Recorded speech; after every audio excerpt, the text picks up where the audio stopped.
go live. Make them while we're live, so we have like video evidence. Well, first things first, guys. Can we cancel Hawk? Can we please cancel Hawk? Yeah. Hashtag cancel. Hawk.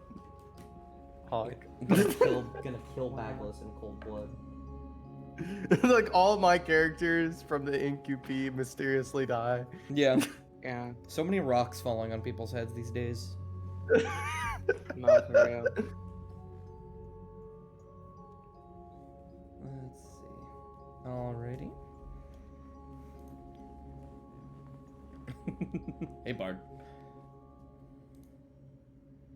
While we wait for Joy, I'm gonna shake Joy. I grab Joy. I shake. I keep thinking about the. What? Gen Z's trying to cancel Eminem. I don't know if you guys know that TikTok.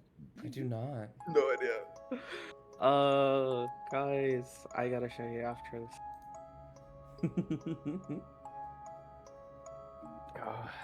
I will wait 2 more minutes and then we will start. To be honest, I forgot. I got like the ping and I was like, oh wait. I was like shaking a friend to play a game and I was like, oh wait, D&D. Never mind, never mind. Abort all plans. Did he not realize how poorly it's going to go for them to cancel Eminem? Says Bard. I think there is a reference I'm not understanding. Yeah. Oh my god, Bard knows it. I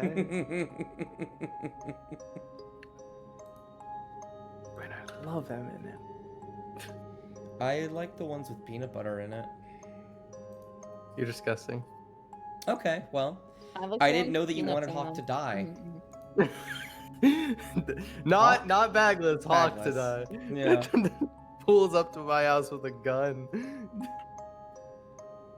Time to TPK in real life. How awful. You can do that? Yeah, actually, I'd consider it to be quite easy. Not actually. Yeah, all you have to pay is you have to just pay a fee of mass murder charges, and You you're go to done. jail forever or die. Not forever. I guess jail time for mass murder. Jail time a significant for amount, I imagine, if not death. Yeah, it's like a lifetime, but it's for humans, and Dust is actually an elf, so he doesn't care.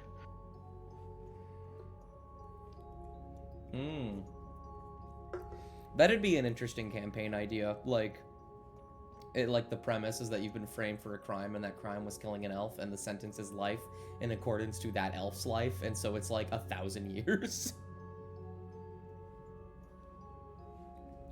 Oh my Jailbreak. god.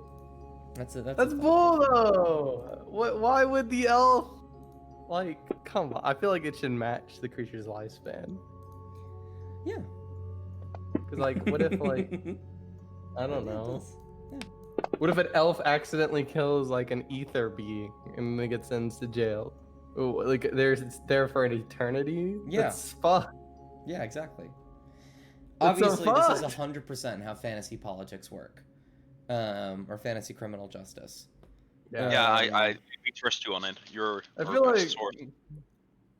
it's really just once you commit a crime, it's either a fine or death, and that's Yeah. it. There's no jail time. Well, since oh, you're right, perfect halves. That's crazy. It is about time that we get started. We will start without Joy, and hopefully Joy will apparate. I'll do my signature method. Who would like to give me a recap of last session? Nothing crazy happened, of course. Oh god, don't spam them. Alright. Nothing crazy happens, but our bus downs. Last time. Oh, reroll for you, right?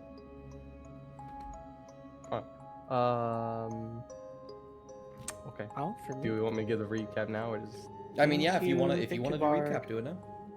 Alrighty. Last time on Hiram of the Lost, we confronted. Well, we were shared our information, and we were going to check and make sure that Marina was okay because we found them on the hit list. When we arrived to the courtyard for the council members, we saw them all incapacitated except for one individual.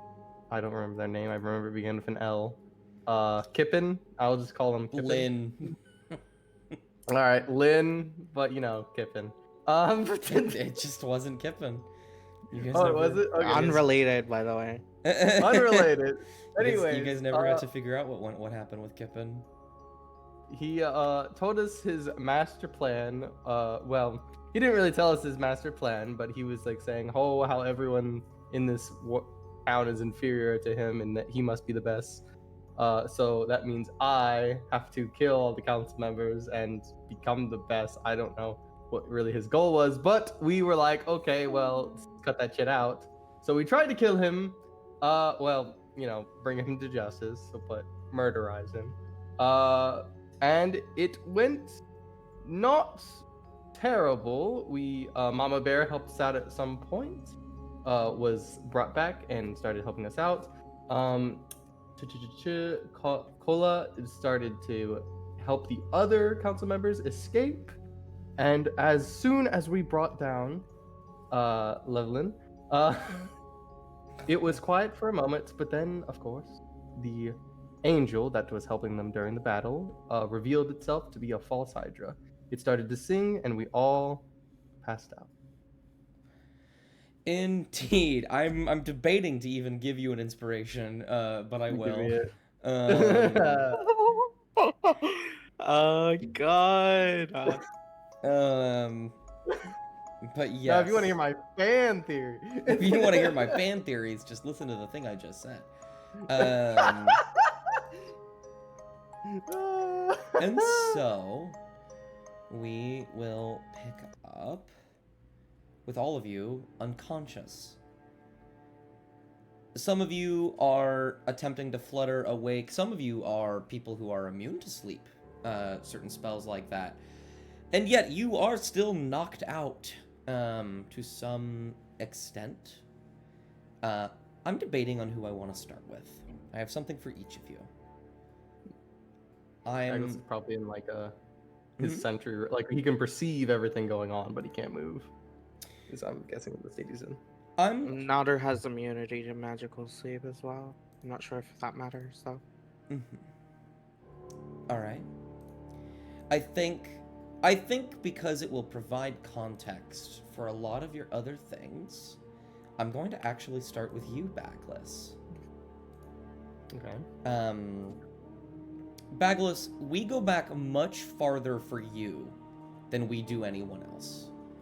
Everyone else, we start in the entrance to the city when the false Hydra stands above everything else, but for you, we go back possibly a few years. You used to work on a farm, right?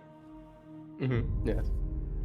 You were working on a farm with a friend of yours, a friend who has been there for you for as long as you can remember, truthfully.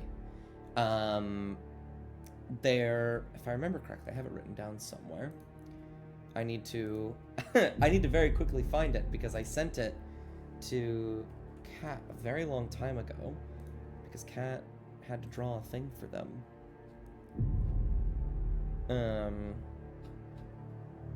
While I look for their name, you have known them for an incredibly long amount of time. They are a bard. They have been helping you in truly anything and any time you needed to leave or make any hard decision. They always sided with you. They are kind. They're a little sassy at times. They love the performance, and all they want to do is see you, and really anyone, succeed, because they are content in their life. Why did you leave the farm? Because Jesus. Because it doesn't exist anymore. On that day, it doesn't exist anymore. Was it a fire, you think? It was a pillage. A pillage. People ran through. You attempted to go out and stop them, but you couldn't, because your friend, this bard friend, held you back. He was a bit more sensible in that way. He didn't want you getting hurt or dying when everyone else was a lost cause anyway. There was a talk to attempt to rebuild, but nothing ever came of it, and so you decided to leave. And though he strongly disagreed, he followed. Followed you as far and as wide as he could. And for however long you walked out and about without a home to call or a job necessarily, maybe searching out for those people that pillaged, he helped alongside you. One day, you come across a notice in a tavern. A city with a murder needing to be solved. He's hesitant. He doesn't want to. But Baglis, this is kind of your thing. Vengeance, investigation, you are a fighter after all. Why not do something like this? And we'll kind of first pick up there. He's in the tavern with you, and he'll say, Baglis, this isn't the best idea, I don't think. We don't know any of these people. It is the only choice we have for you to get your farm back.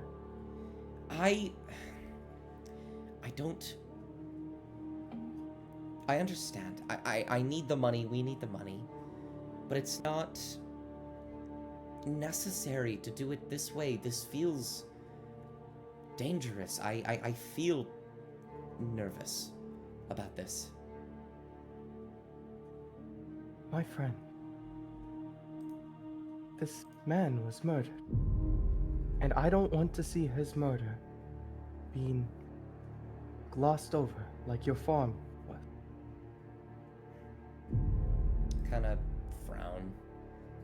Look to the side. All right. Fine. I think that there are better ways to do this. If I busk long enough, I can get the money, but if you're insistent, I don't see why not. I have found his name. His name is Darren. I'll just... There you go. Darren, thank you. And so, you two head off into the city. He is nervous the entire time, but as you show up in the night, Miriam will guide you to the tavern, where you'll meet everyone else. As the night progresses, he will say, all these people came for the same job. You don't think they had anything to do with it, right? We did show up a day late. They all could be suspects. I've already asked them that question, and they would have nothing to gain, for this is a closed-off city. It would be quite illogical. All right, that's fair. Kind of just scratches his arm. I don't know, Baglis. Something doesn't feel right about this. Do not worry, my friend Darren. Nothing will happen to you so long as I am here. He smiles at that. Right. We've stopped it once before. Fate, fires, pillaging. We can do it again.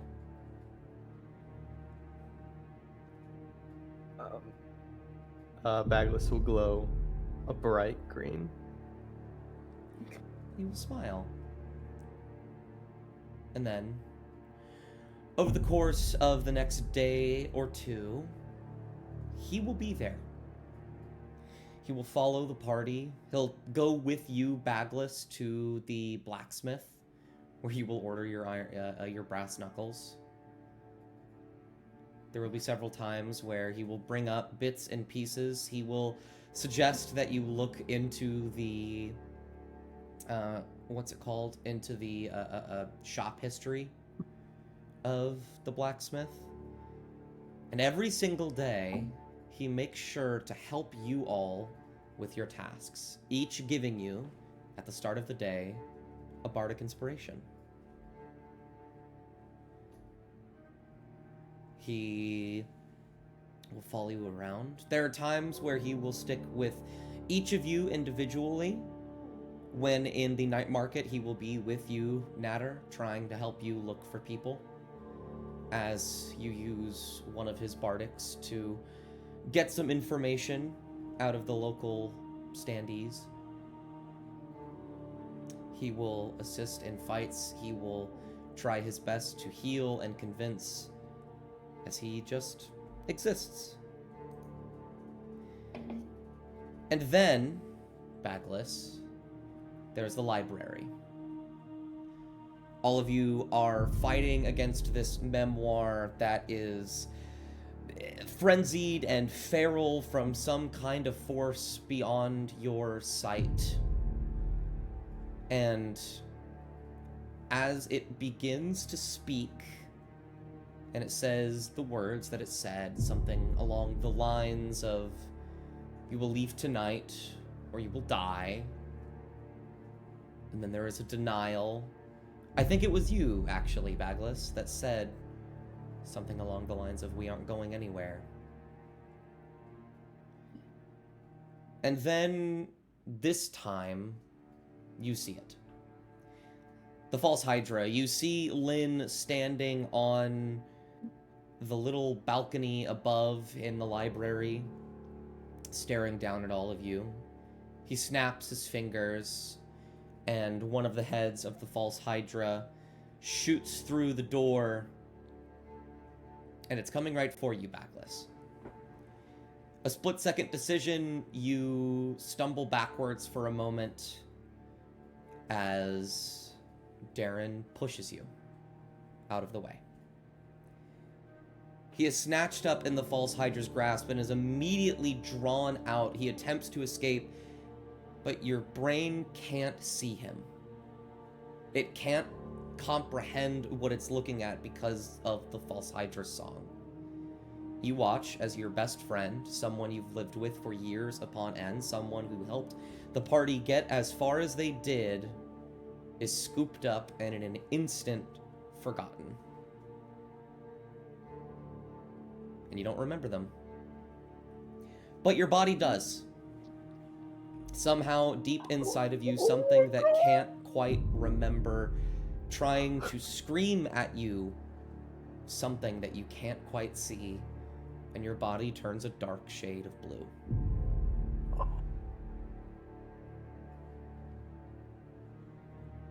And you don't know why.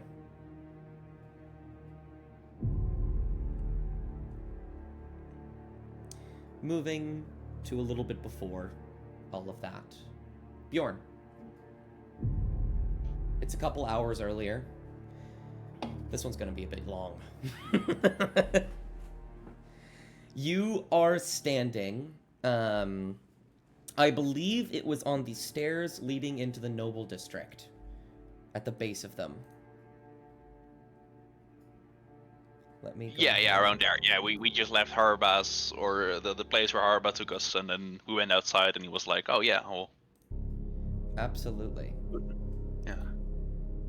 Detect magic. Close the ears. You detect magic, and you close your ears. Bjorn, you see it. Writhing around, some in the sky, these long, white, fleshy necks extending as far as they can with these grotesque humanoid masks for faces, looking around, some of them just ever so slightly behind people, sometimes even in front of them, but none of them can see it. Not a single one of them. But you see it. Maybe there's a moment of panic. You move one of your hands off of your ears and they begin to disappear, and you realize you have to cover them, else you can't see them. And so you do. They don't seem to notice that you see them yet. So Bjorn, what do you do?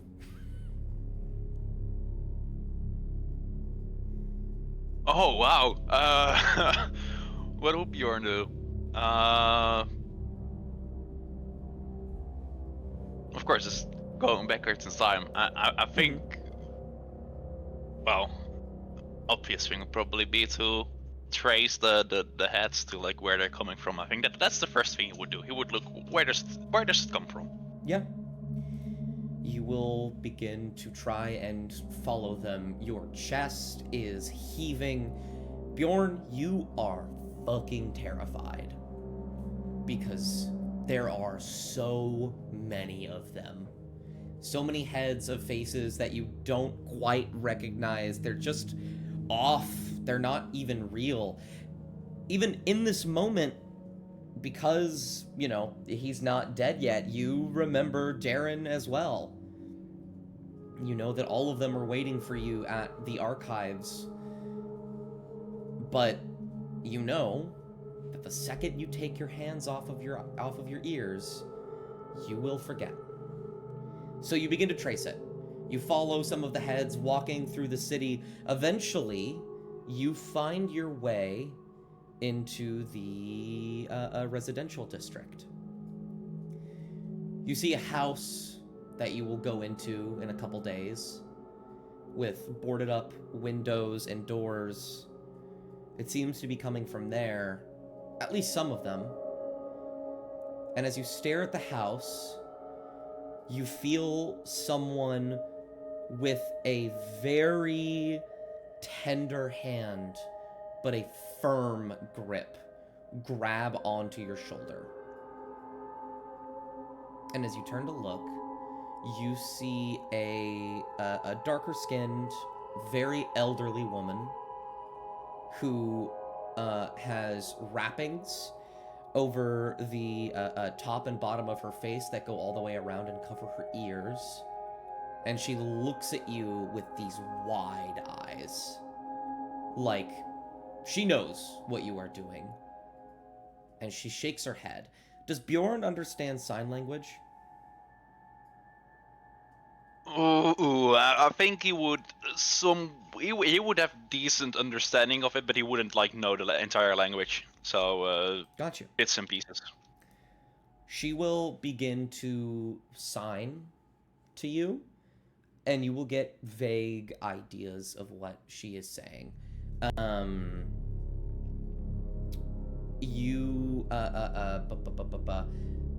are you going to be able to communicate back with her? You can't take your hands off your ears.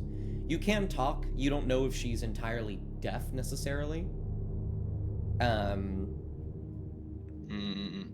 But she will say to you, you can see them? With a question mark, obviously. Yeah, no, I think Bjorn would definitely be searching for a way to communicate here. I think he would probably find some way to use maybe some druid magic, some druid craft, like a cantrip, try to move bits and pieces around, write things with a bit of magic. The way he can like still try to cover his ears. Maybe he would find something to cover his ears. He would try to be searching, and after some time he would find a way that works. Absolutely. You can find something to cover your ears, even if just temporarily. And the woman will guide you along to an alleyway in the residential district, hidden from most everything. You walk around and you see these children running around, playing, as these heads just exist around them. They aren't attacking, they're just watching, waiting. Find your way into the alleyway, and once again, she will sign. Can you hear them? Can you see them?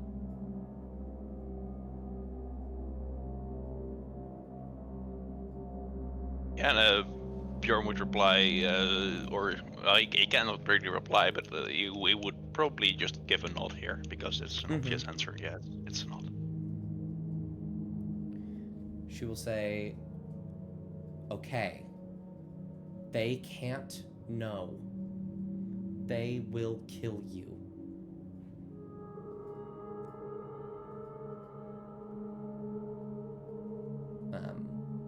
Does Bjorn respond to that, or does Bjorn just let her keep signing?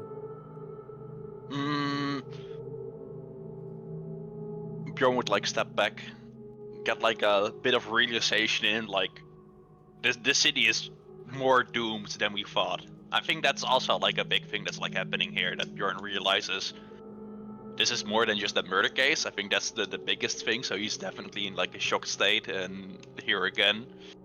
And then he would not really reply anything, probably just like wait for another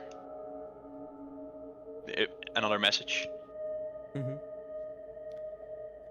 There will be a moment as this realization sets in, and she will like grab you by the shoulders to like get your attention, and she will say, you need to leave. You need to run. You cannot stay here.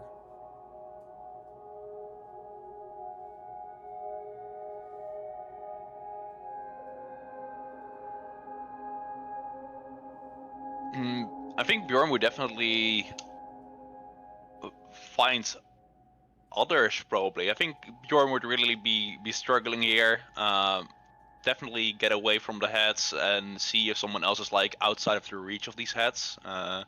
He would try to learn more while he realizes like, okay, I cannot take my hands off my ears, and yeah, he would do some discovering. Yeah. You will try to like leave, and she will grab you by the arm, and she will shake her head rapidly. She will rummage around in a nearby area and find some like wrappings, and begin to sort of cover your ears if you let her.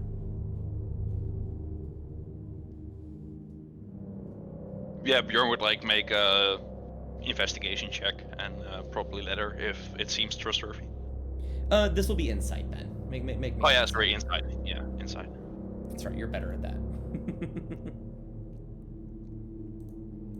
I don't know where Joy's gone. Who's Joy? Who knows? I know. Must have forgotten. Yeah. So. Yeah, there's the nat 20. Woo.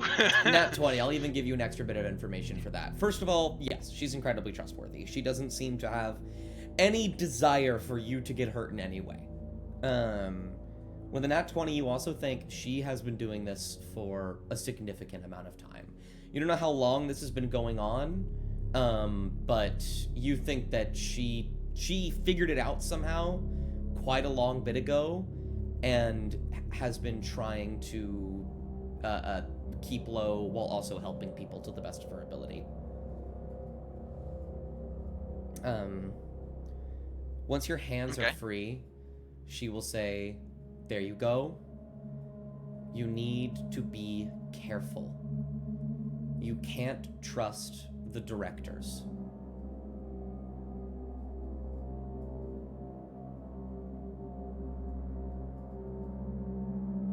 Yeah, Bjorn now having his hands free, probably using Druidcraft to like show these messages in the air from like bits and pieces around. He would go like, okay, so who can I trust? Ask the woman if they know more about anyone else that's also aware. Or... She'll sort of tap her chin. She'll say, the old woman knows. She knows something about it. She can help.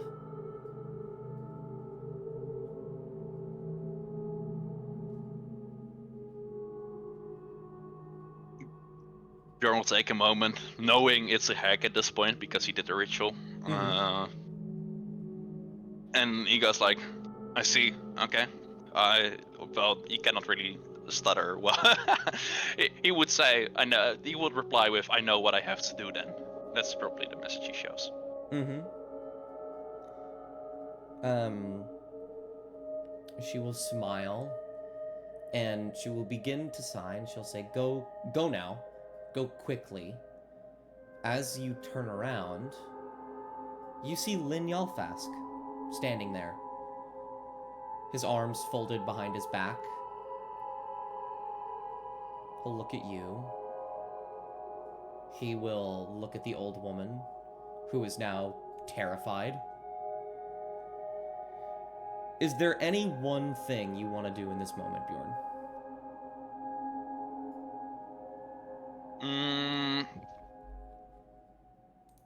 Did the woman look like a capable fighter? No. She is probably in her 70s.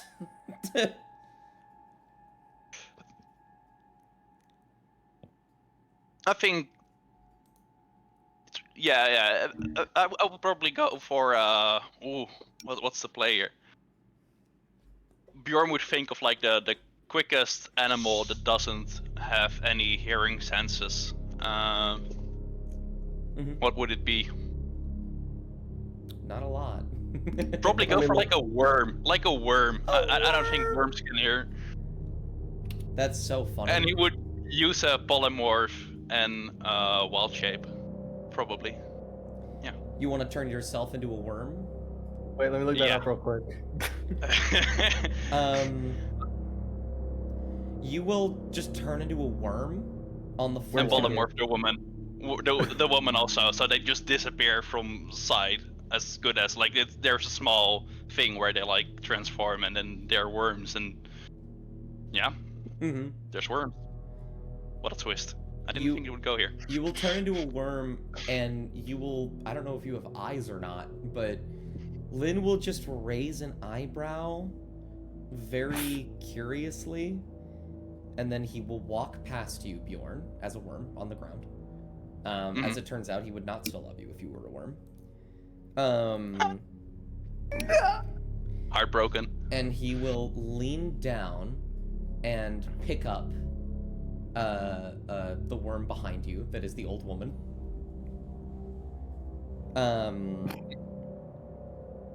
And he will raise his hand upwards, and one of the heads of the false Hydra will begin to move towards it.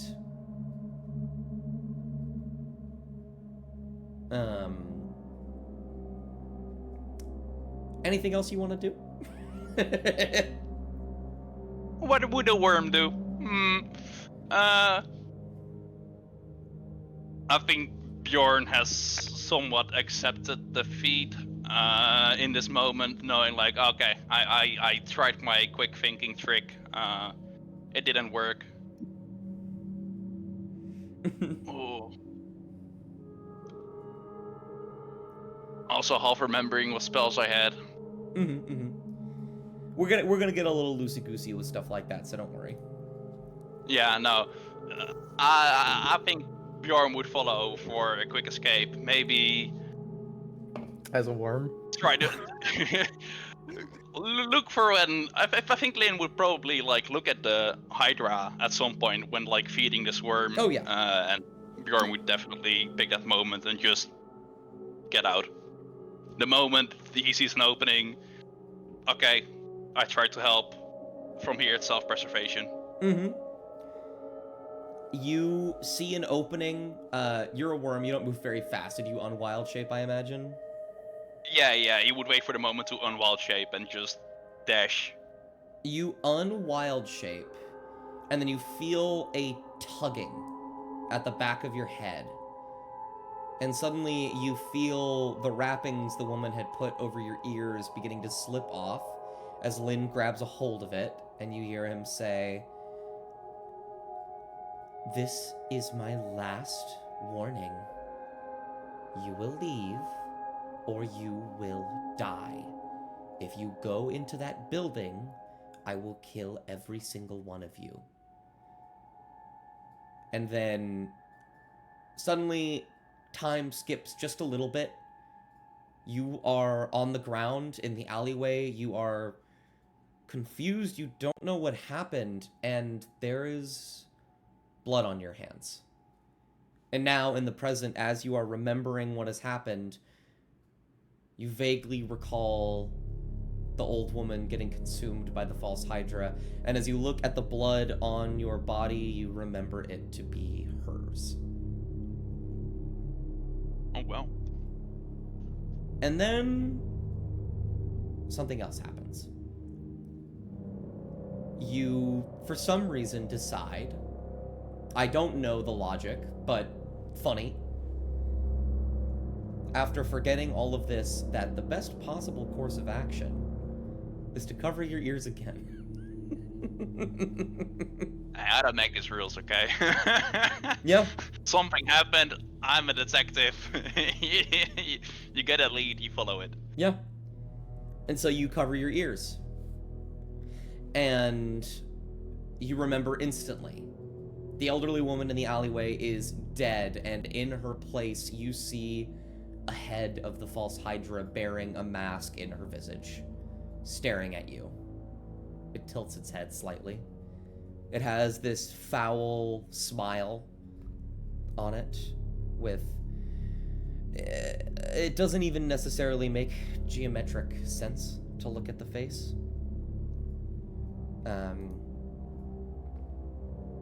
And it just looks at you. And the one thing that comes to mind as it begins to approach you ever so slowly is the old woman in the woods. The one that the elderly woman had told you about. Mm-hmm. Yeah, that's probably fair. So, where do you go? Oh. Yeah, I think Bjorn would make like a mad dash to the hut, probably Yeah. burning spell slots. I think he had like control water and other things.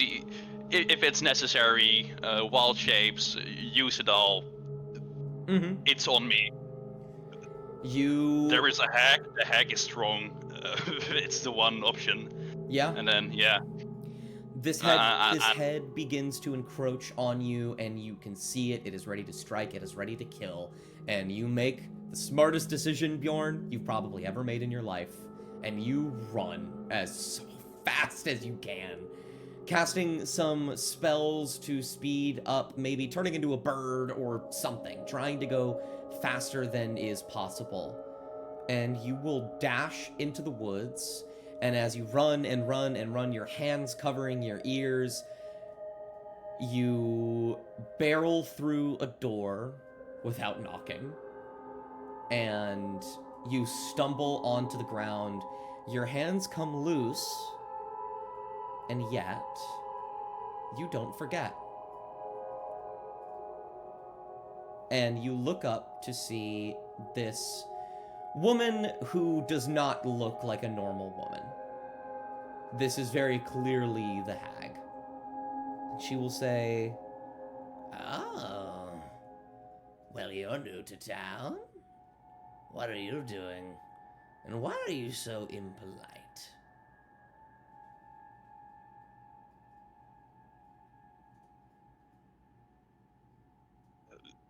Bjorn going from one thing into another.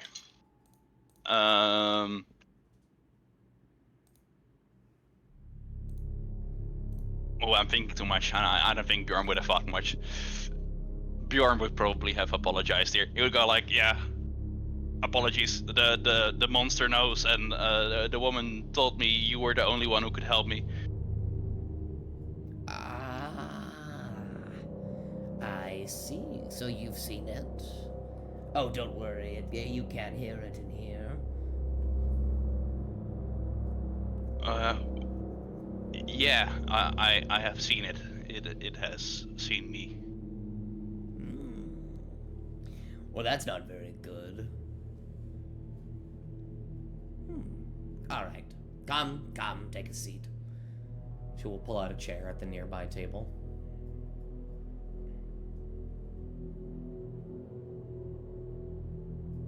Yeah, Bjorn would sit down, repeat the action he did last time. So I think a spider would descend, and he Indeed. would let it on his hand, and the same thing happens. Indeed, it will. And she will sit down. She will fold her hands and place them under her chin, looking rather devilish. And she will say, "All right. So, let's start with some questions. I imagine you are rather confused as to what's going on." Yeah, you could definitely say that I have no idea how we are still alive. Well, in normal circumstances, you wouldn't be. Creatures like this only want to feast, but someone has the reins on them.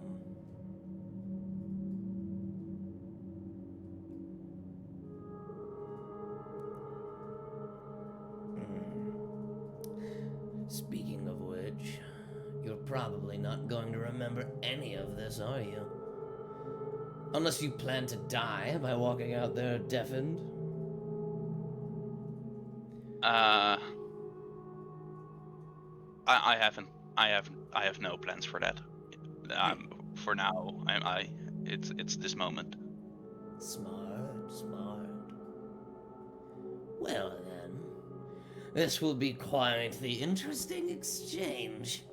Given nothing I tell you you're going to retain until either you win or until you lose. So, any burning questions you have? Any ideas as what might be going on? Any clarification I can provide?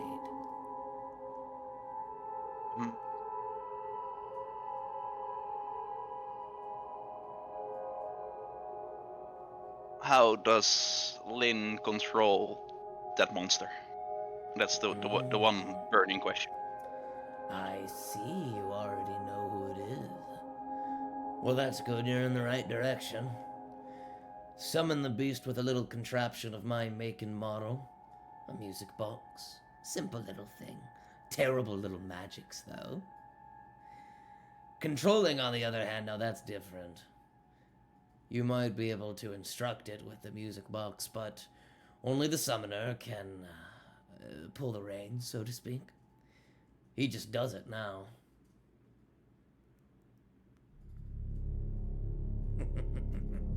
But, as I thought, he is rather stupid. Got a little bit too ambitious, ended up killing someone without the false Hydra. Now everybody knows. That's why you're here, isn't it? Laughlin. Yeah. Indeed. Well, the good news is you can bring that one back. None of the others, though.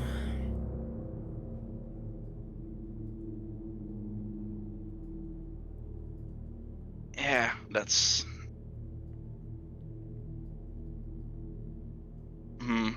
I gotta accept that loss. Not much else you can do unless you want to join their ranks. Yeah, I rather not. Smart. Kind of scratch your chin. You know, I gave him that music box because I knew something like this would happen. Stupid little man thinking he could control everything with just the snap of his fingers, and she'll hold out a closed hand to you, and as she unfurls it, you see the crank with a little note. This is a gift from Granny on it, she says. Or the turning of a crank, so to speak. She'll place it on the table. You know he killed his family, right?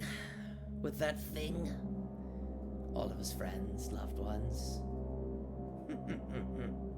I think it's eating at him. I hope it is. Oh, yeah, I wasn't that far in the discovery, but I'd assume so. Well, don't worry, you'll be back, I imagine. And then we'll do this song and dance all over again, and you'll be just that little bit closer.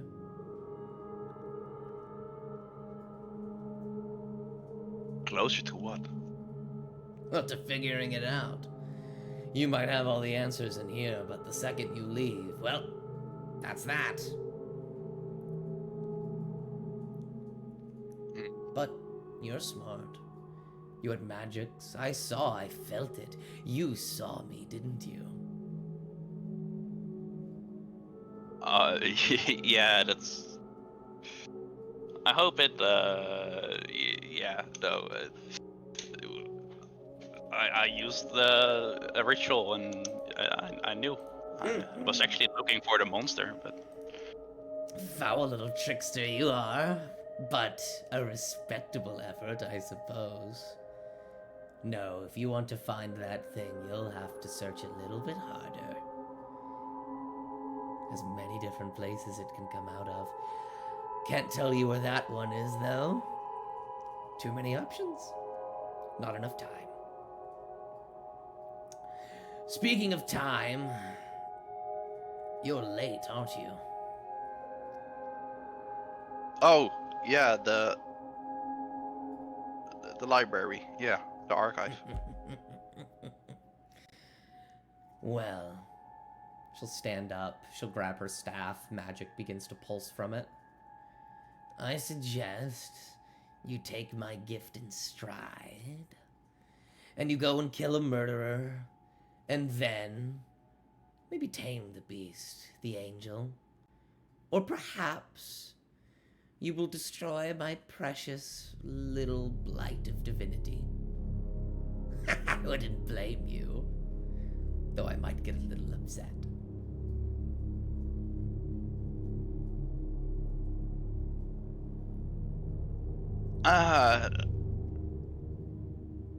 Yeah, ooh. You give me much to think about. Well, my door is always open to you.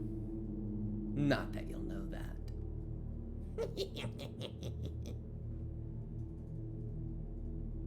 Okay, well, I suppose I'll just have to take your gift, and well then, probably till later. Don't think I would remember, but Oh, you will eventually. Either in your dying breaths or after you've stood above the rubble. I'm so curious as to see which one. And she will snap her fingers, and you will be teleported to the base of the stairs to the archive. The gift in hand, the crank with the note. You blink a couple times, confused. And while in the moment you can't see it, now you watch as just above, through a window in the archive, Lynn looks down at you as several heads of the false Hydra stare at you. And they wait.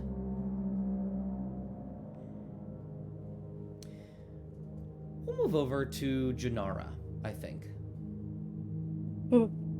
Janara, to catch you up a little bit, because this is rather important for your context. All right. Baglis didn't come alone to the city. He came with a friend, a bard named Darren. You all are in the archives as of right now, and you are chasing who you will soon discover to be Ichila. However, as you look to the left, something sparks your divinity, your future sight, and you see it. Just for a second, the face of the false Hydra reach out and attempt to grab Baglis as Darren pushes him out of the way and is consumed by the false Hydra. You watch as Baglis's body tries to make sense of it as he begins to glow a dark blue, but you're more concerned with the fact that you can't make sense of it. Your divinity, it is screaming at you. It is trying to tell you something, and every single time it says it, as the words enter your ears, they are instantly forgotten. But it's piling up. They're not discarded, they're just there, unheard. And it becomes too much. And you go unconscious. Over the next day or so, they will take you around the city where you need to go. They will put you into the tavern, and you will have a bout of divination that you won't remember when you wake up, but in this moment, you do remember it. Let me... boop. Was it this one? No, it was this one. No, it's not. I lied. There we go. You are floating above the city, Janara. You look down, and you can see it, all of the heads attached to necks. It's like a giant yarn ball with several split ends of cut thread waving about, just singing. And you hear the song, but you remember everything for a moment. These little moments of the false Hydra existing just beyond your periphery, something trying to tell you something was wrong and never quite being able to get there. You remember on your first day here with Haraba, as he reached for his spear looking at Holly, you turn to see where he's looking, and in this moment, you see it. The false Hydra, its head right behind Holly, its mouth wide open, ready to consume them. He goes for a spear, and the false Hydra recedes. And you stop him from throwing it because you don't know what he's looking at. But right now, you are floating, and you're staring down at all of this. And you feel this cold, yet gentle silver light brush up at the back of your head. As you turn around, you see her. You see Lunanora. In whatever depiction that might fit. In some cases, it is a full moon that is far too close. Some have said to see visages of a humanoid form made entirely out of the aurora borealis. Stars, galaxies, incomprehensible. But right now, you just see the light. Silver light moving to and fro, gentle tendrils brushing up against you. It is comforting. And she will say, I have been looking for you for a terribly long time. Her words are disjointed, almost like a radio cutting out. It appears we need to talk. And this is where I kind of open up. Whatever you'd like to say, Janara, whatever you'd like to do, you have the floor. Janara will obviously be in shock for a moment, looking at what she perceives to be Lunanora. She'll look back at the scene that she was looking at earlier, towards the spot where Haraba was standing and Janara was and everybody else, before looking back at Lady Lunanora. She'll be confused, and it will definitely be readable on her face. Not in a scared way, more in a comforted way. In a sense of, okay, So, I know that what I've been doing is what I was supposed to do. She knew that, but this was kind of that confirmation that she was just supposed to follow her light and that everything would be fine. Mhm. Janara will look at Lady Lunanora before bowing her head a little bit, out of courtesy, out of like just automatically doing it given how she grew up.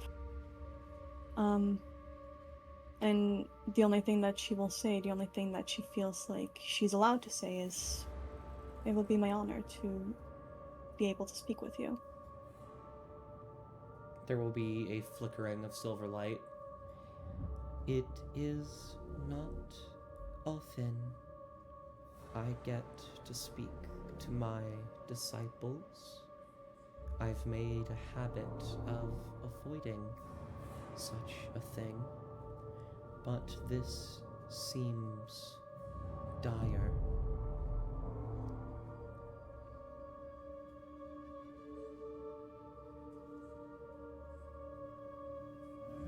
Is it in regard to everything that's going on currently over here in this city? The light will move and begin to illuminate the city. I have sent you to fix this problem. And I had assumed it would be far simpler than it was. But I can see it existing. If you are to fail here, it will not stop. It will consume everything.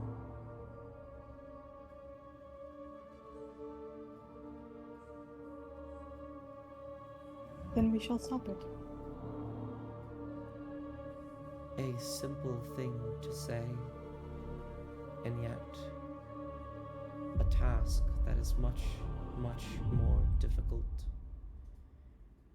My words, they fall on deaf ears, not of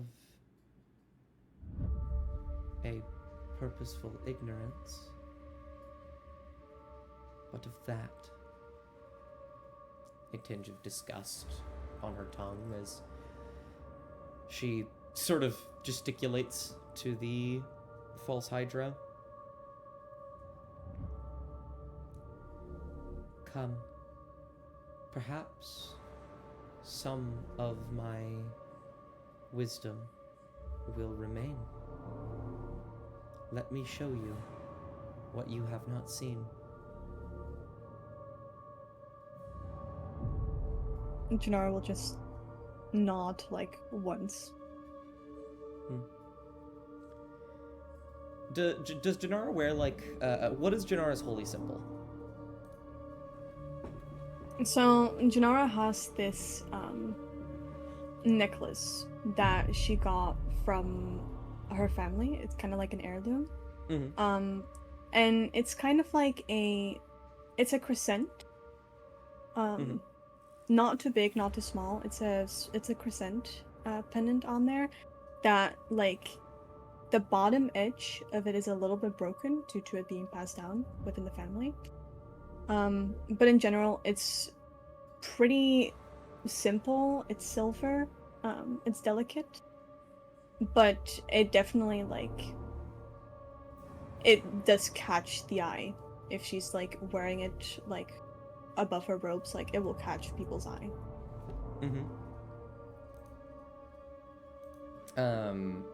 You will close your eyes for a moment, and when you open them, you feel a strong silver glow from your necklace. And you watch as it pulses when Lunanora speaks. But more importantly, you now stand in the living room of Haraba's house. And for a moment, you think that you've simply, gone a little bit back in time or something of that nature. But you realize it's not a little bit. as you hear Haraba call out to someone, and you hear his mother. You will turn around and you will see her. She is working around the house, just either making some dinner or just coming home from work. You see set up in the garden is a man, presumably Haraba's father, with a paintbrush and a blank canvas, painting away at something. And when you look over and see the painting, it is the painting that you will soon come to remember in the present as the one you saw in Lynn's old house, the one commissioned by his parents. Mm-hmm. You will see their faces, and you will see Haraba, who's smiling. He doesn't really look to be in any pain. He's maybe a little bit younger. And Lunanora will say, "This one, he holds a secret. He is trying to save everyone, all by himself, because he can see it, because he can't hear it." As you see his ear slightly deformed, death in that side.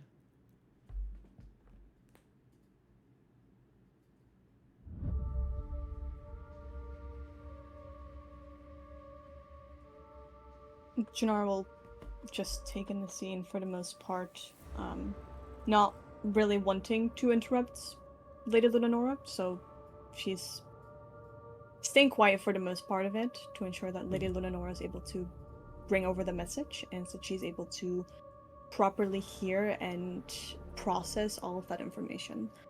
Mm-hmm. She is leaving room for you to ask questions if you do ever want to ask questions. Okay. But in your silence, the vision will continue. You will hear a knock at the door, and the father will go and answer, and you will see Lynn Yelfask standing there.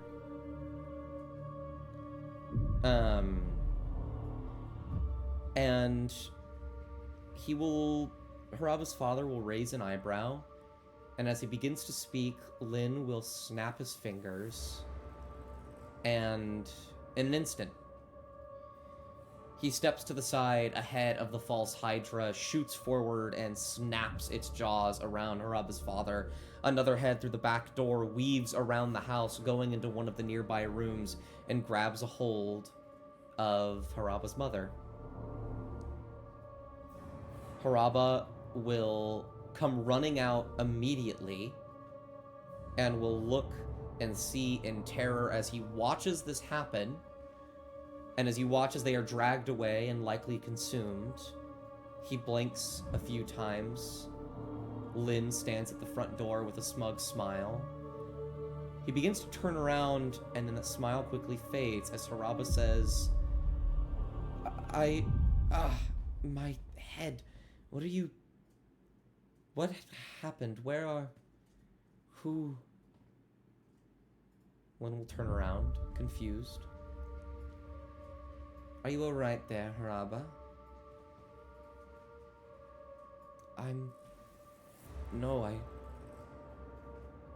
He'll look confused and upset. Go to bed. You need to get some rest. You're clearly sick.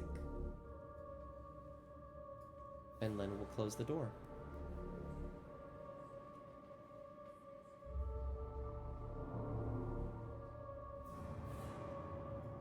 I don't understand why he's doing this.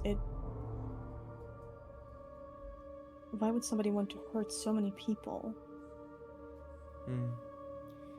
The scene will begin to change.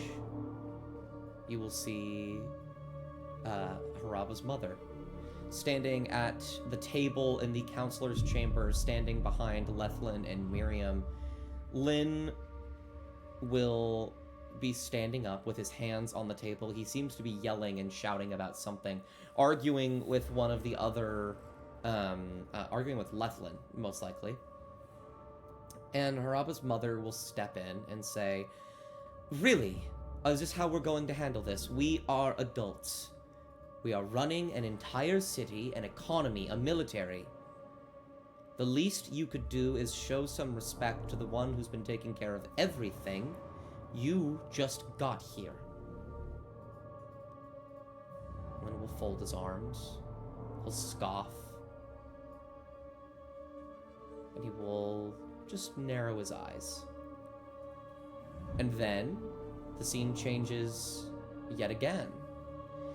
In another room, a room that you've never been in before, some kind of office space with Mahaber and Lynn sitting across from one another.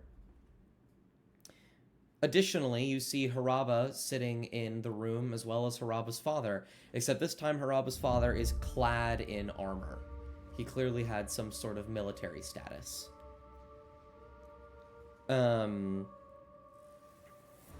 Mahaber is getting that kind of angry where she's not shouting, but she is just quietly fuming, as Lethlin is just kind of talking more and more, and seems to be making more and more requests and demands. And very quickly, with your passive insight, Janara, you can tell that he is really just trying to get power. He's trying to gain control over the military, and Mahaber also sees it. And it looks like she is about to explode as Haraba's father holds a hand out to stop her and says, "This is not acceptable, Lynn. You know that. If you want to be making requests such as this, you will need time under your belt and trust under your belt. It seems that since you have stepped into your position, you have wanted nothing but success at the tip of your fingers. You will wait and work like the rest of us." Lethlin will not be very, or Lynn will not be very happy about that. And you will be back in the sky. A man driven by petty desires for power would kill anyone in his way.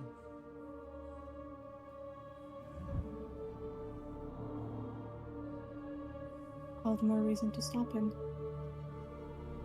Indeed. There is a place where the beast is hiding. I know not where, but I know it is beneath. If you can find the beast and slay it, you might just be able to stop him. And at the very least, you can make all of those who've been forgotten remembered, and they can be mourned properly. Okay. Then that's exactly what I'll do. I'm certain that you, my lady, did not just decide to guide me here thinking that I was going to fail. I will not disappoint. You will get the sense of satisfaction and almost pride. And then, in an instant, you will be shunted back down towards the earth, and as you land, passing through the ceiling of the tavern, you land in your bed, and you jump up with a start. If I remember correctly, it was Natter that came to get Janara, right?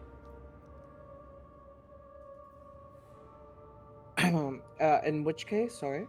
When Janara, it was right after the session that Joy had missed. I think Natter went to the tavern to go get Janara. Yes. Yes. Likely. Because I also missed the session after Yeah. when she came back. Janara, you will startle awake as Natter stands next to your bed, and you don't remember a thing. But you do have this bizarre sense of purpose. Whatever you've just been shown, while you don't remember, it's given you some determination.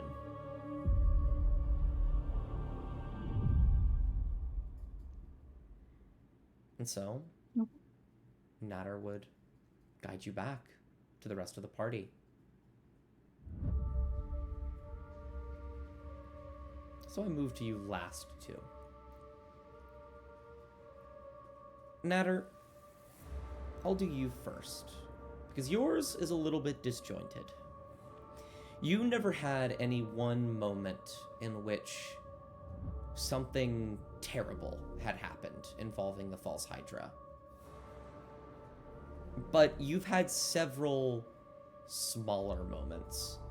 Moments where it's just beyond your periphery. You can see it, you can feel it. It's there. But you can't do anything about it. I think one of the primary ones is you standing outside of what you all will soon discover to be Lynn's old house.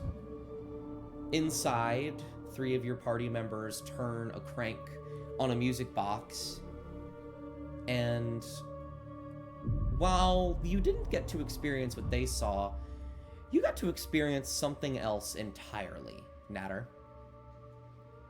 They spin the music box, and for a brief moment you can see it. Except it's concentrated this time.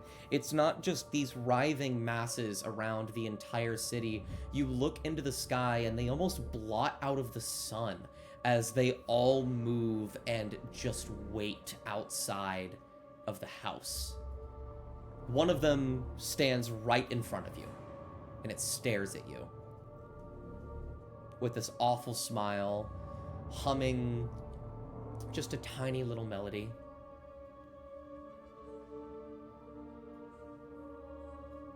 You are startled, and you see everything.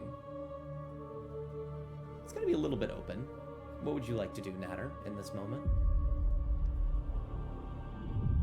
I think seeing the creature, I'd imagine that Nodder had already been feeling off.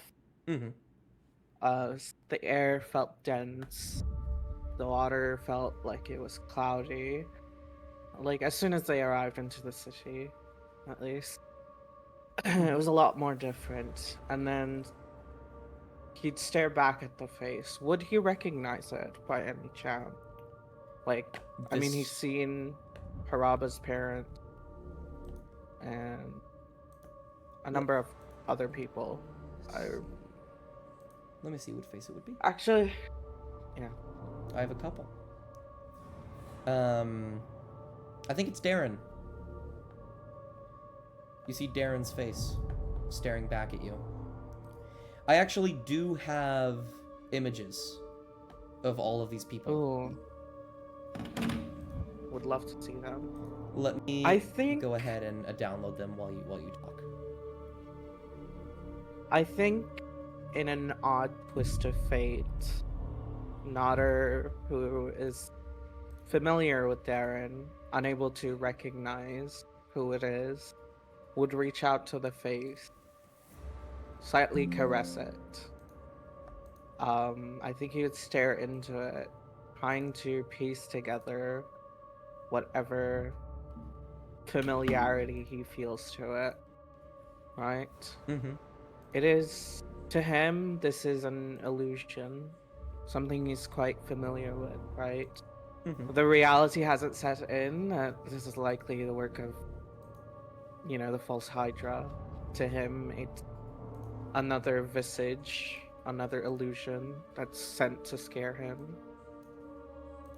He's quite familiar with illusions, so yeah, I feel like he'd reach out to the Hydra, caress it slightly, look into it. Even if the face is horrifying, there is something familiar. Indeed. And it doesn't necessarily There we go. There are the images of what these people look like.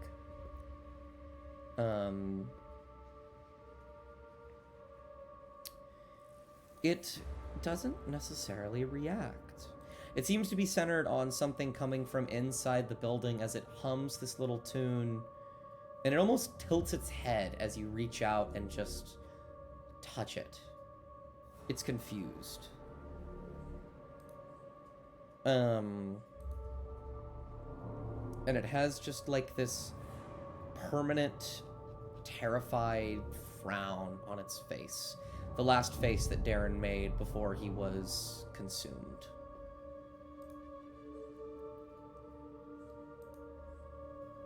It almost begins to weep ever so slightly.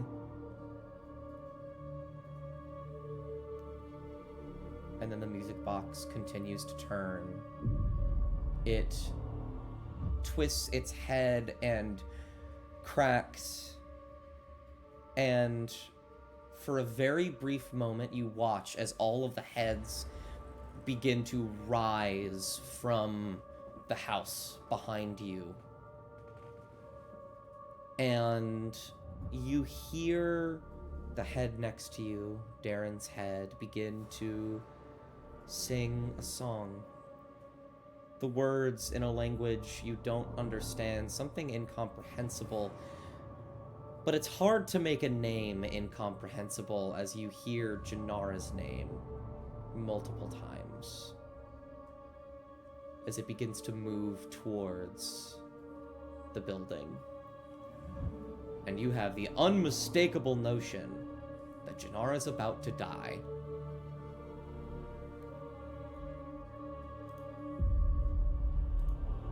I think with that, Nodder would honestly instantly rush into the house. Or likely try to. More or less. You will rush forward, attempting to get into the house, and immediately the False Hydra will notice that someone is interfering. Multiple heads, including Darren's, will move forward, and one of them will make an attempt to grab you, Natter. How long do you think Natter is able to dodge before he is eventually grappled by one of these things? I think for a while it'll be easier because he's more distressed, worried about Janara, I feel like, over his own safety at the current moment. I think he'd attempt, like, you'd see him like dodge a couple of the heads and like rushing towards the door, but each time another head would come and block it in front of him, and at the end I feel like he's going to be sort of dragged in from the back, and that's when he's caught. One of these heads will grab you, and it will begin to fling you around wildly, and you will just be held in the sky, maybe 50, 100 feet above the city, and it looks like it is about to open its maw and consume you, and then it stops moving. And you look down, and you see the back door to the house is opened. And Janara steps outside, their foot just almost leaving the door. And then something pull them back in. And the False Hydra just kind of stops for a few moments. And then it begins to cry openly. It just begins to weep as it slowly lowers you to the ground, and it just starts screaming pleads of forgiveness to someone. After a bit, you will recognize Janara's name again in there. A few times. I think, Natter, I'm not gonna tell you how to feel. This is confusing and terrifying. However Natter would take that information in, it's how they take it. Yeah. but it will slowly begin to just lower you to the ground, and let go of you. I think you'd see in that like all-consuming moment for Nodder, I feel like his eyes would essentially uh they'll frenzy around, right? You know, and he's like shell shocked essentially. This is probably one of the only times he'd actually experience what it is to be close to death. At least being, you know, hung on the air by a fucking creature, a Mm-hmm. hydra at that.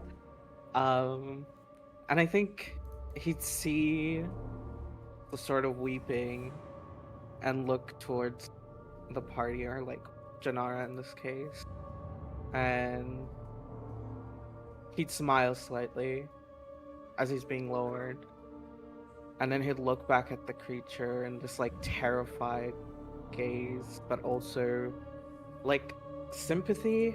I don't know. I feel like he'd be able to express sympathy for Yeah. Make the an insight creature. check. All right. See if you can get a little bit more on this thing as you're interacting with it. 13. Not the worst. Not the worst. I'll roll my favor. Oh, yeah. God. Yeah, you have another one. Go for it. Uh, You also have a reroll, I believe. Or was it given to Coffee? Nah, Bard gave Ray a reroll. Yeah.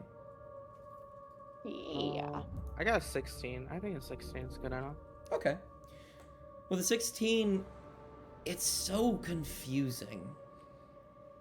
Because what this thing does, as you are, you know, in this moment of consciousness where you can remember everything up to this, what this thing does is awful. It's terrifying. It's evil. This thing shouldn't exist. There's a bit of sympathy, because it appears that this thing is being forced to do something and is trying so hard to do it correctly and is so sad that it can't. But it almost just seems maddening. I think feeling sympathy is correct in this scenario, and I would never say otherwise. But Natter, you cannot get the unmistakable feeling that this thing should not exist. Yeah, I think since seeing Darren's like face from the Hydra, get closer to him, he'd known that it's likely something that either doesn't exist or shouldn't exist.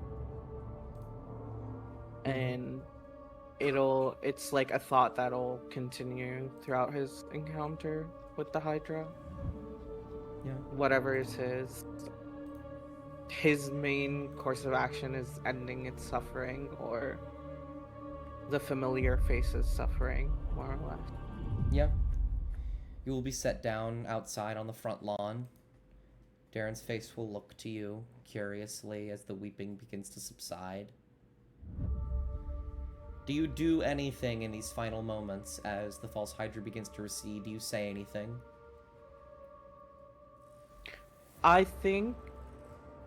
I would think that Nodder would remember a tune that Darren played when they met. Something that feels right in this moment. And he'll take out his lyre and start to play at the strings, essentially something familiar, something he remembers, barely, unsure of what it means, but something that feels right at this moment. You begin to play, and the false Hydra's head will shake and twitch and turn. It looks upset, and it will say, "This is not ours. Hungry. Stop. Stop. Stop." As it's just looking at you.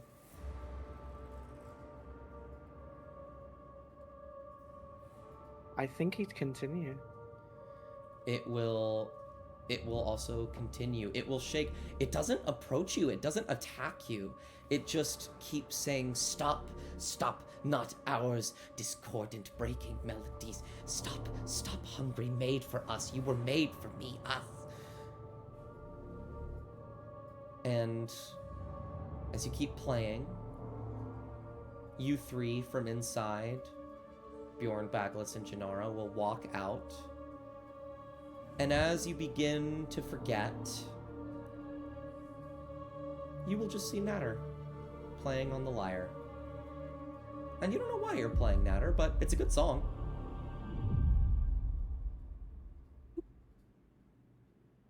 Oddly enough, I felt like composing something. I'm not sure. It feels oh so familiar. Something like I've heard before. And he'd look at the party as he continues with the string on the lyre and then turn to them. Alright, anything interesting? I do hope you hadn't gotten into trouble. And then he'd stop. Mm-hmm. And you will relay that information that you had discovered from just earlier today.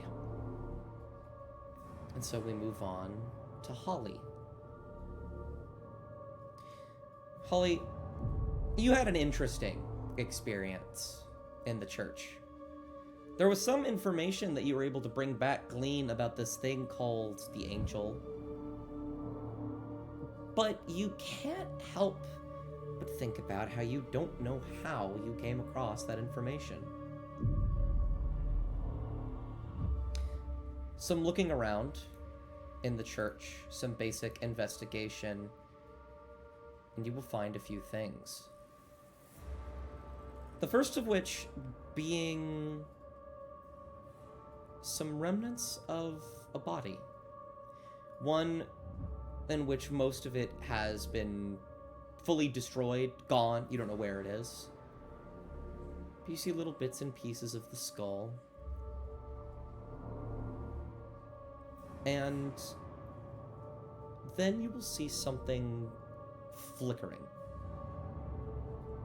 A light, sort of bluish, silver glow. Has Holly ever had an experience with the undead before?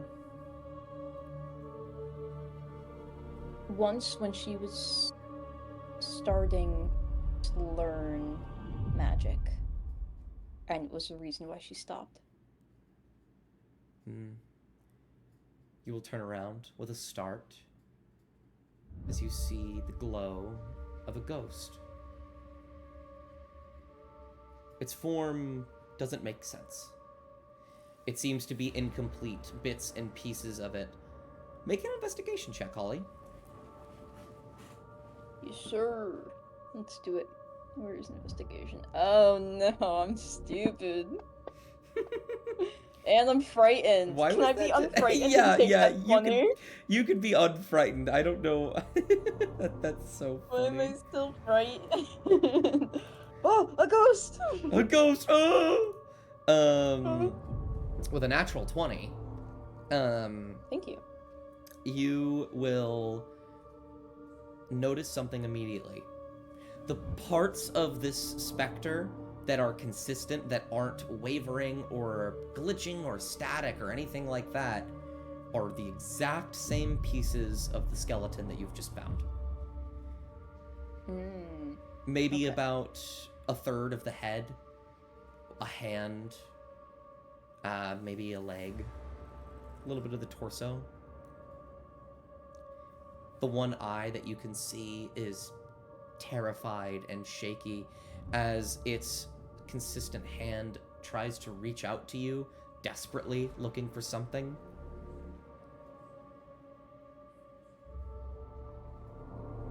She's going to turn towards the body and back to the ghost, and she doesn't know what to say, but she's like, do you need... Oh, what can I get you? It will try to speak through slurred words and choppy sentences. It tries to say something, and you don't think it's incapable of speaking. It will stutter out a few words that don't make sense, and then it will say, I don't know. But it will not be reaching out to you anymore, and it will start to weep slightly. Oh no. Holly is looking up at this ghost, dumbfounded, unable to piece together what she can do. Should she try to fight it, shoot it, or just stand there? And right now, she's choosing option 3. She's just standing there. She looks towards the body and tries to see if there's anything on the corpse. Can I make another investigation check? Yeah. Thank you. Nice. 9. Weirdly enough, I do think in order to find this, you needed to beat a 5, because it is one of the most easily spottable Nice. things ever. Okay. A glint buried under some of the rubble, something shining. You scour through and you find a dagger soaked with dried blood. Oh. She picks up the dagger and she turns back to the ghost and asks, do you remember your name? It Anything. will stutter over its words and it will say, I was loyal. Kip. That's all it can get out. Her heart drops and her eyes widen. Kippen? It does its best to nod. Oh my god. And can you tell me anything about this church? Like anything else I might see? Yeah, I did have a map for it. I can just show you the map if you'd like and then describe things. For sure. It's not, let me make sure I turn line of sight off because Yeah. Oh, it is off. I think it is off, so you could just see everything, right? Oh, I can't see anything. Oh, that's fun. I'll just drag Holly on here It's then. just gray. Thanks. Boop. So tiny. I still can't. Okay. It's just gray, but You might let me bring it back. Let me send you a new one. See if it'll reload. thank you. Boop.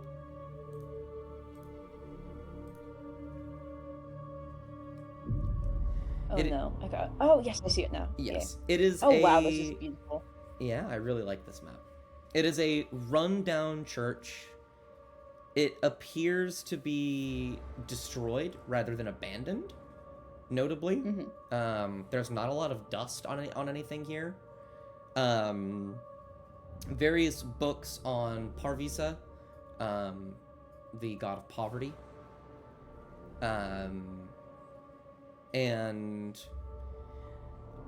there are, well, we haven't gotten to the point where you get the information yet. But That's yeah. okay. Is there anything in particular I got- you're looking for that might be here? Now that I know, I think I knew it was about Parvisa before, but I don't know, that exited my brain. She's gonna be like, she turns to him and is like, you put the coins on Lethland's eyes, didn't you?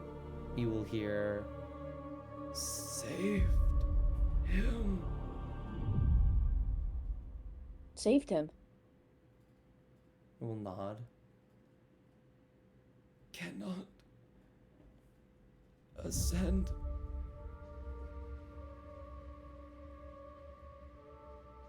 It will try to motion to its eye. Oh, okay. Is there already a gold coin on his other eye? No, there are no coins on the skull's eyes. Okay. Oh my god, this is the worst thing for the brokest bitch in the party to be here. Oh no. I'm gonna look around for some coins. Just anything. Please, please. I don't have any money. You will look around. You will not be able to find any money here. But afterwards, when you can't find anything, what do you do immediately? I am going to try to find some of the other pieces of the body, if there are any. You just begin And to like place them where I think frantically to look go. around Yeah, that's what she's doing. for anything. And the spirit will turn and watch you for a while and will say, I wait. You fight. Please.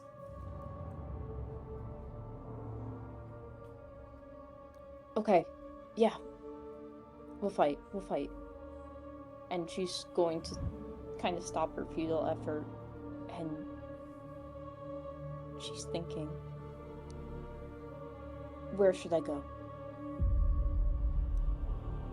Holly has had some divine experiences before. Though she doesn't think that they were completely attributed to undead, she doesn't really know what. But she knows when scary thing, not necessarily scary, but almost ethereal thing, is speaking to you, you do your best to listen. Except, if I could, I'm gonna take a second.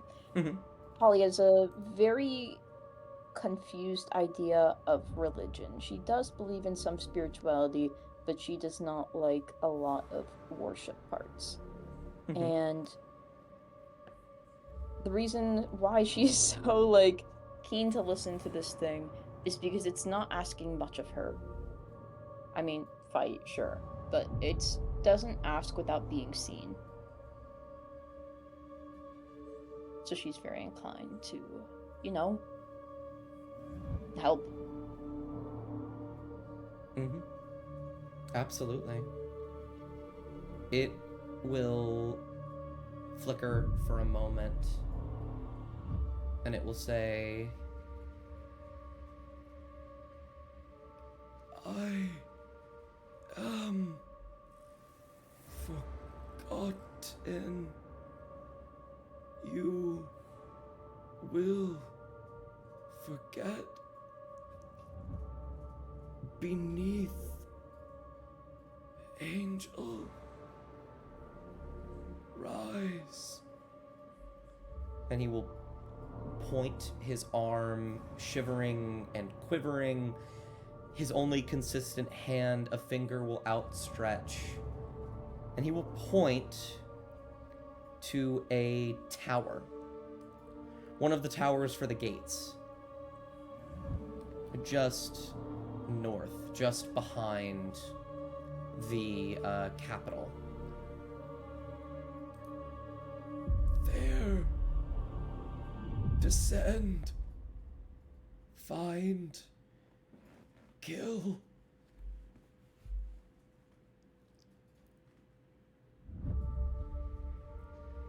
Okay. She nods, she looks out of breath. She doesn't exactly get it, but she's going to try and help this spirit. Yeah. It will... How... Oh, please.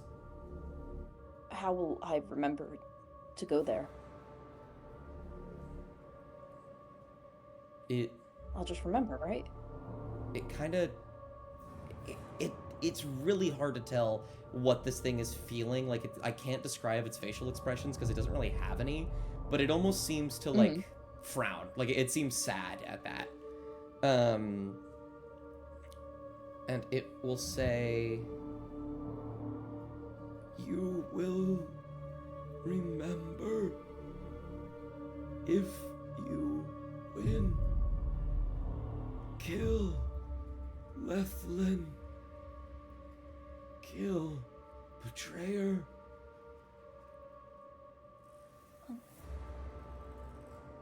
Betrayer.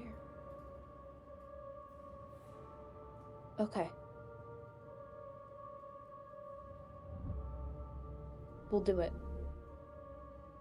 It begins to weep again, and it will say, "Go, find them. Please, come back."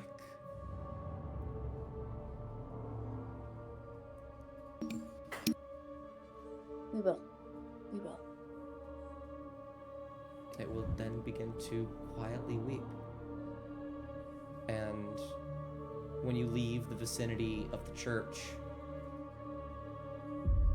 your mind does not just erase things so easily. So it fills in gaps. Instead of being told about some angel from the deep, something below that will rise above, some being beyond your comprehension, in a place where it wouldn't make sense, you just happen to find some writings about it instead. However, with that, Holly, now that your memory has caught up, we are all caught up. Yay. All of these smaller memories, things that didn't really deserve, 30 minutes of time to dedicate to, come flooding back as well. Little bits and pieces of the false Hydra being just outside your periphery. Whenever you would hear that little music box, Bagless, I remember when you cast a detection of good and evil, you couldn't see it then, but you see it now. It stood there, right in front of you, watching, staring at you, waiting. And yet you couldn't see it. Happened with you a few other times as well, Bjorn, when you tried to find out if there was some kind of creature here or there. It was watching you. It has always been watching you, always standing right outside your periphery. And as you all fade out of consciousness, sitting in this square as the false Hydra bursts from the fountain and screams begin to ring out into the city, suddenly you begin to descend. The last thing that most of you see is the sky growing more and more distant as you quickly begin to fall down somewhere. Holly, you see, as you remember, your head turns to the right and you reach out to the tower just behind the Capitol as you fall. And all of you will go unconscious. And then, sometime later, you will wake up. For a moment, you don't recognize him. Someone bandaging each of you. All of you are in beds in a room that you don't recognize as you see a man wearing a green sort of overcoat, orange vest with this noticeably ginger hair. As you see Penn. And Of course. he will see some of you waking up. He has tried to heal some of you. He hasn't done a great job. He's not a good healer. And he will say, Oh, all right, okay. All right, you're waking up. That's good. I came as fast as I could. Natter, you gave Penn a ring, Natter, I believe. Yes, I did. That is actively. What does it look like when it's showing distress? I think it's pins like in the finger of the holder, like Yeah, the creates ring. like friction. Yeah. It is like it is uncomfortable, but it is noticeable. Like Oh yeah. it like slows down. Mm-hmm. The ring is spinning like crazy. And he says, this started happening and everyone started screaming and I saw that awful thing outside. So I got you here as as fast as I could. A safe house. Are all of you okay? You're not dead? None of you are dead, right? I couldn't tell. No. We're I guess. we're all right. Bagless- What's going on outside? All of you, by the way, if it wasn't clear, remember everything. Bagless is he is standing, but he looks like he is shut off. Oh. Like there is no light coming from him. Oh.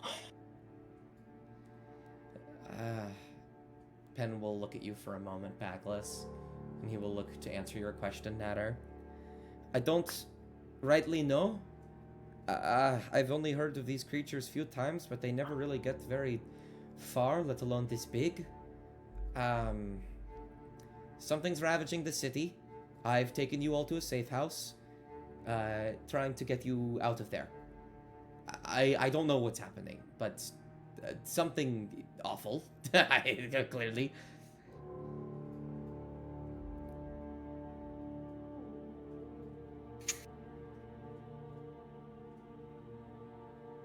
Just kind of look around to each of you in your beds.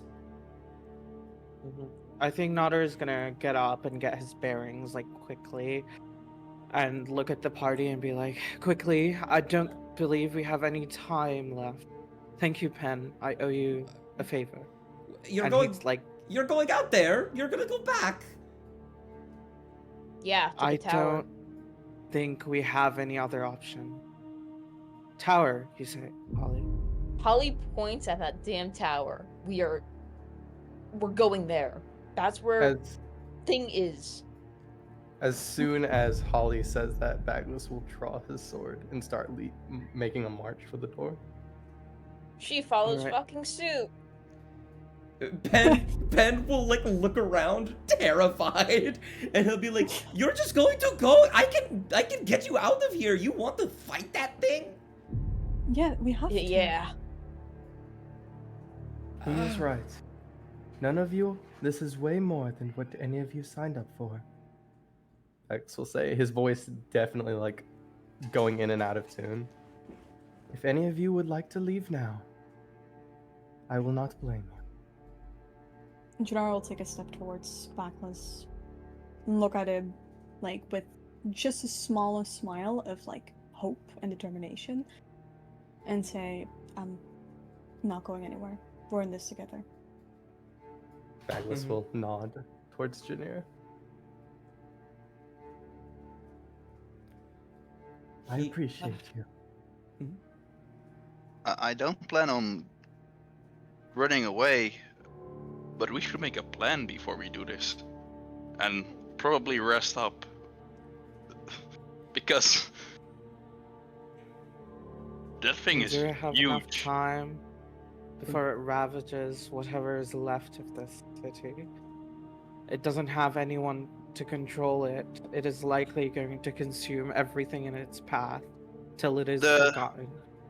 The box It that broke. can issue commands. Oh, Pan, Yes. we do not have time, sadly, to rest. But I am also not 100% sure we can defeat this thing. If you could do me one favor, All right. I would tell anyone and everyone who can to evacuate the city. Yeah. I'll do my best, but you'll hear from the other side of the room, Haraba, who is sitting on his bed, slouched over, looking very similar to how Bagless was a moment ago. Just shut down. Oh, Yes. Bagless's light is still off. It is not coming on. Perfect. He will say, "The city's gates are closed. If anyone tries to leave, they won't be able to. We've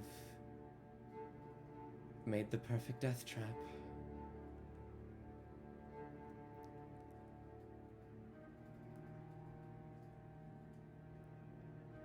Kind of folds his arms.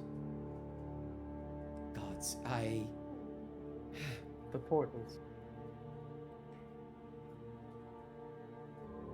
Yes. The portals at the Night District. Tell people to go there. They should have opened by now.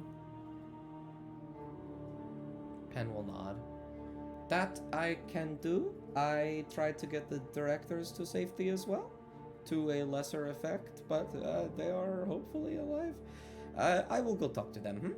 That sounds good. Sounds good. Sounds good.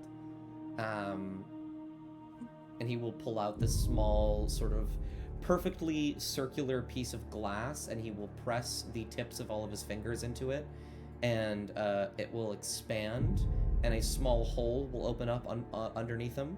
The room will get colder for a moment, and then he will disappear. Oh, I wanted to talk to him before he left. I think He'll pop back up. I'll stop him like before he. Pen, Mm? if we do fail, if we do, knowing myself, I think I'd likely not fail. However, in the chance that we do, please, for the love of God, hire some adventurers, anyone that we know, to kill this thing. Else it'll just rummage through whatever it can. Its only instinct is to feed. It has no familiarity of who it was or who it consumed. And the only tune it can hear is its own, as it makes others forget. Write something down, something to help you remember. And then... You must be quick. I won't keep you for long. And then he'll let go of Pen. Yeah, he will nod, and he will say, "Will do," as he goes falling into the portal. Haraba will pick himself up. He will slowly reach over and grab his greatsword. And he will say, "You know, it's ironic. My head has never felt more clear." All right. He'll look to Holly. Top of the tower, you said? Yeah. Very well. Let's go. And before we go, Oh? and Nodder will take out his lyre and play the same tune that Darren always played. The thing that he was unfamiliar with, but I think he probably remembers now. Does he remember, You Not remember it. sure. Yeah. And he plays it, and I want to use Song of Rest with our, like... essentially, it's more so flavoring. I think we're probably going to be healed up, I'm guessing. Well, the only thing you have to heal you at the moment is your wizard Adderall, but yes. Yeah, that's what I was thinking. Gotcha. Yeah, would you consider what we took with Pen a short rest? I think that's fair. Yeah, okay. Then I'll just Really? use Song of Rest on top of it. Absolutely. A All of short you can... rest, you say? Yeah, you can get a short rest. I don't see why not. I think the tunes, feel of... the slight hint of anxiety is, taking off... a slight hint of anxiety is taking off of everyone's chest as they hear the Song of Rest. Absolutely. Let's see, 9th level. It's an extra 1d8. So all of you will also heal for 8. Because of the Song of Rest. So I'll put you there. And the rest of you can use your Bagless? hit dice to heal. Whatever you need to heal. When Bagless hears the music that sounds like Darren's, he is not going to, but if he could, it would look like he is about to explode. Okay, damn. In what way explode? Just breakdown.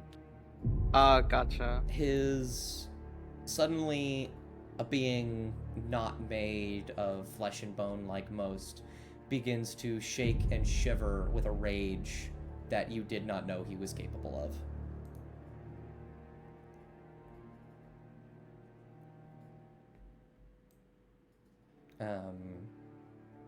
All right. Would you like me to heal all of you for your short rest? You can just drag the hit dice into the side chat and it'll work. But Oh, I already did that. I see. Yeah, I think Nader's fully. I didn't get You hit didn't once. get hit. Yeah, you were the back line. Yeah. Yeah, I was gonna say Bjorn is also. Which dice do I roll? On the main page at the bottom, there should be a little dice with the number 9 on it. Grab it and throw it in the side chat, and you can do it up to that amount of times. You have 9 of them, so now you can just keep rolling and keep healing. Yeah, like that.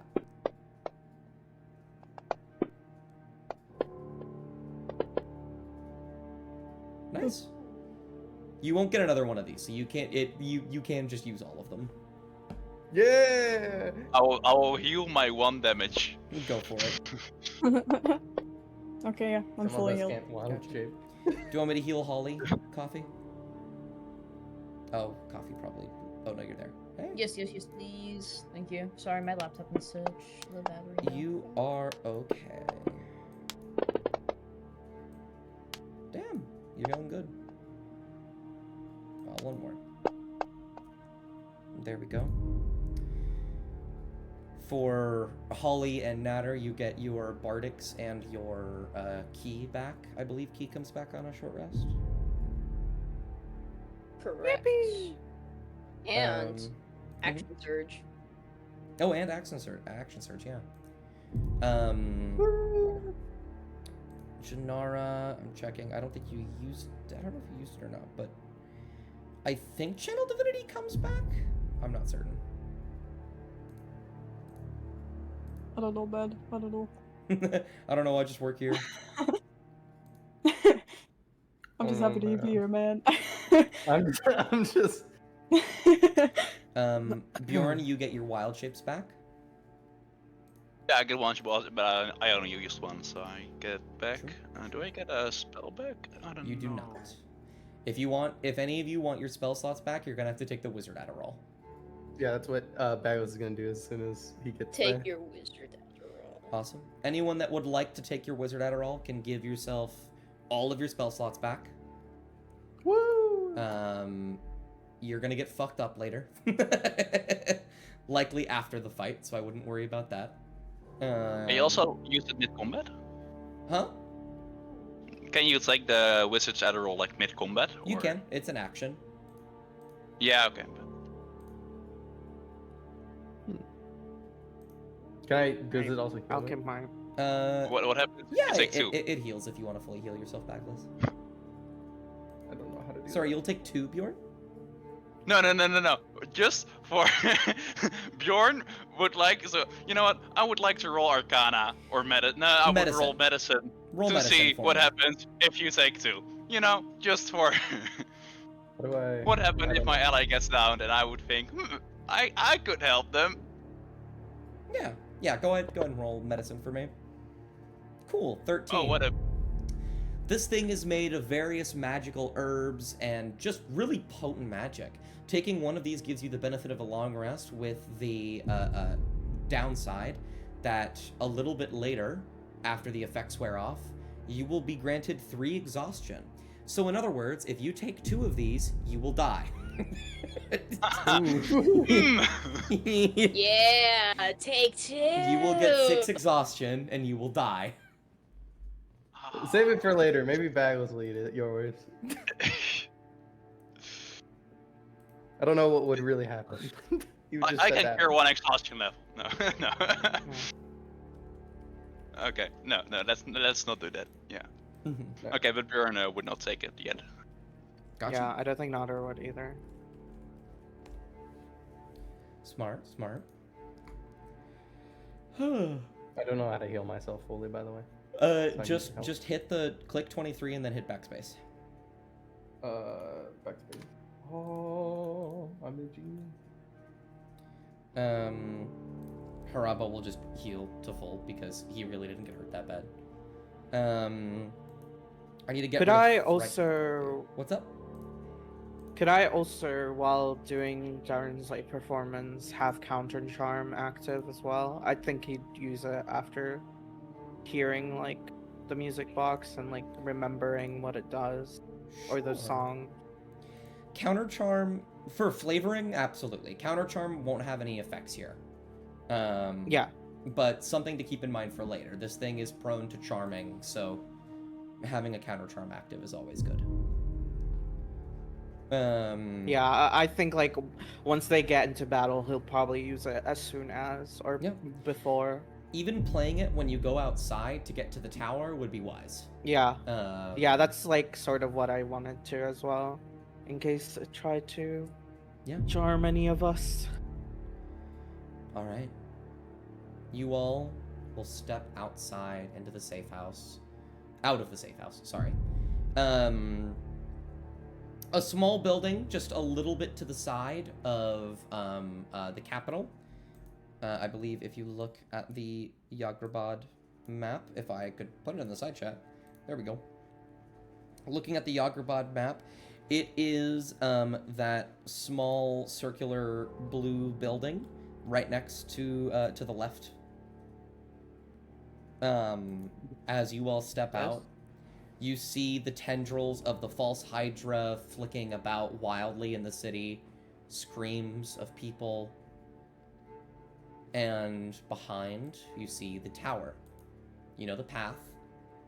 You just have to make it there. However, as you step outside, Natter, your counter charm active, making sure all of you will feel as something tries to push into your mind. Something has changed about the False Hydra song. It's no longer trying to make you forget it. It's trying to control you. Some of you can look out over the city and see, while many people are screaming, some of them are just walking calmly. They are moving.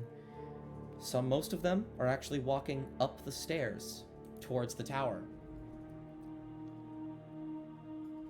They are going somewhere.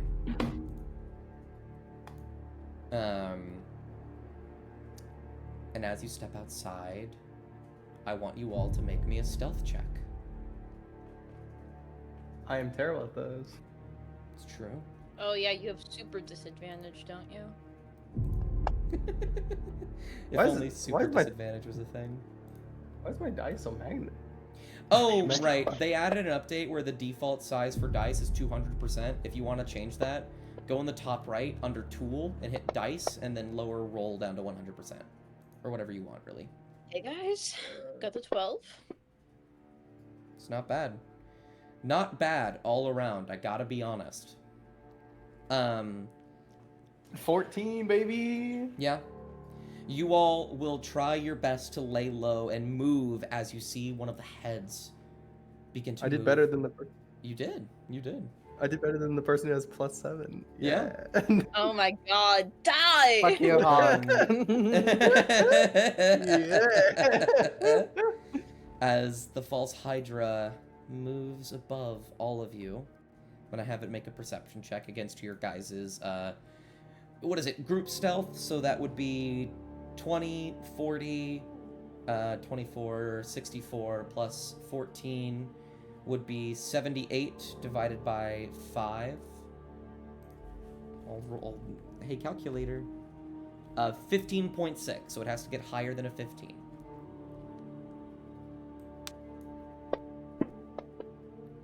It got a 15, which means it does not succeed. Yay! Except, except, well, What? Oh. here's the thing. Oh. Somebody decided to give Oh! one of the Oh, enemies fuck. I can hear you. Coffee. a D4 Um, inspiration. Can I look at the tendrils and give it unsettling word? This is not a saving throw. No! Coffee, you're evil. It immediately sees us. We all die. PK. No. But it will see you. It will tilt its head and turn as it sings its lullaby. And it seems getting to the tower is going to be a little bit more difficult than you thought. But you have a place to go. You just need to take care of some obstacles on the way there first, which we will do next session. No.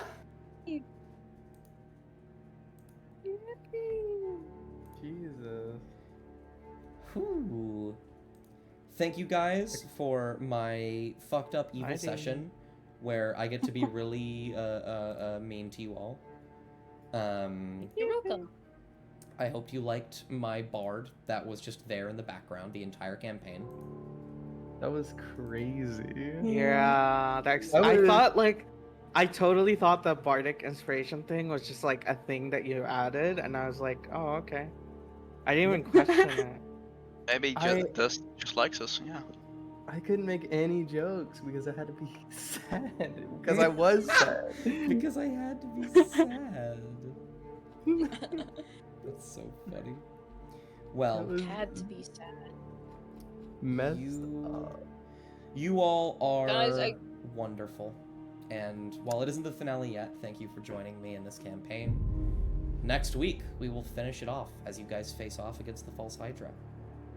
Like in the wise words of Game Grumps, nothing will make him feel better. Even the victory will be bittersweet. Oh, thank you guys so much for coming and supporting me in this way. Thank anyone who came by to watch. I'm evil and fucked up, and I will see you next week.